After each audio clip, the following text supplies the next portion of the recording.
A Justiça Federal anulou agora à noite a liminar que obrigava a Fundação Nacional do Índio a intermediar uma retirada pacífica e em 48 horas dos índios da etnia terena que ocupam fazendas em Sidrolândia, a 70 quilômetros de Campo Grande, Mato Grosso do Sul. O argumento é que a FUNAI e o Ministério Público Federal não tinham sido consultados sobre a determinação de desocupar a área. Hoje foi sepultado o corpo do índio Osiel Gabriel, morto na quinta-feira passada, durante a ação de reintegração de posse da fazenda Buriti. Chegamos na aldeia Córrego do Meio já na hora do enterro. Não pudemos entrar no cemitério. A vida não tem preço. Vai ficar uma lacuna para sempre nos nossos corações. Mas nós não vamos desistir do nosso sonho.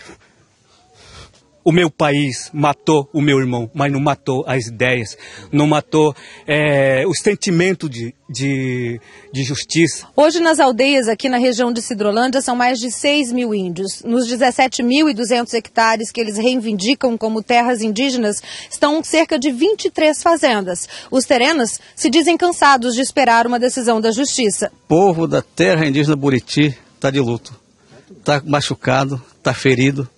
Nós queremos solução.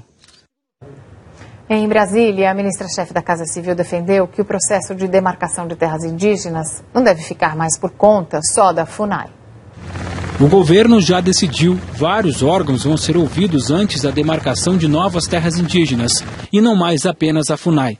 A posição foi levada pela ministra-chefe da Casa Civil, Gleice Hoffmann, à Conferência Nacional dos Bispos do Brasil, que é ligada ao Conselho Indigenista Missionário. Os laudos da FUNAI e os estudos são fundamentais para que as demarcações ocorram.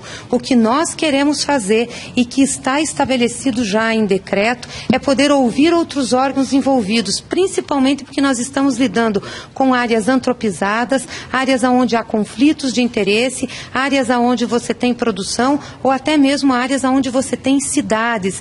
A CNBB se mostrou preocupada com o possível esvaziamento da FUNAI. Se nós buscamos outros elementos para ajudar no discernimento e a contribuir, nós esperamos também que outros organismos, especialmente os índios, também sejam chamados. O encontro a portas fechadas tratou ainda dos conflitos entre índios e agricultores, como o da Fazenda Buriti, no Mato Grosso do Sul, que acabou com a morte de um índio. O governo quer evitar que os longos processos de reintegração de posse na Justiça acabem em conflitos. Por isso, 2 ministros vieram até o Conselho Nacional de Justiça negociar para que essas ações sejam pacíficas, principalmente na cidade de Sidrolândia, no Mato Grosso do Sul. Ficou claro que essa é uma questão de Estado e, portanto, o Poder Executivo, o Ministério Público e o Poder Judiciário estarão juntos, tratando não só do problema da Fazenda Buriti, mas tratando da questão indígena, que é conflituosa em todo o país. Então, vamos voltar a falar com a Renata Lopretti. Renata, além das disputas de terra em Mato Grosso do Sul, hoje também houve invasão no Paraná. Isso, Mariana, cerca de 30 índios caigangue invadiram a sede do PT em Curitiba num protesto contra o governo federal por ter encomendado um estudo alternativo ao da FUNAI para demarcar terras no Paraná.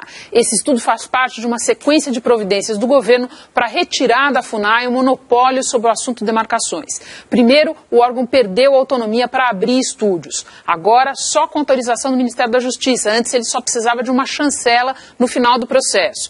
Depois, o governo começou a pedir estudos alternativos aos da FUNAI para avaliar a pertinência da demarcação. No caso do Paraná, isso resultou em choque, porque o governo concluiu que havia muito menos índios e há muito menos tempo numa área do que a FUNAI estava estimando. O próximo passo é aquele que a gente viu na reportagem há pouco, institucionalizar a transformação de demarcação num assunto interministerial e que, portanto, vai ser coordenado pela Casa Civil. Seriam ouvidos também a Embrapa, o IBAMA, o INCRA, além da FUNAI.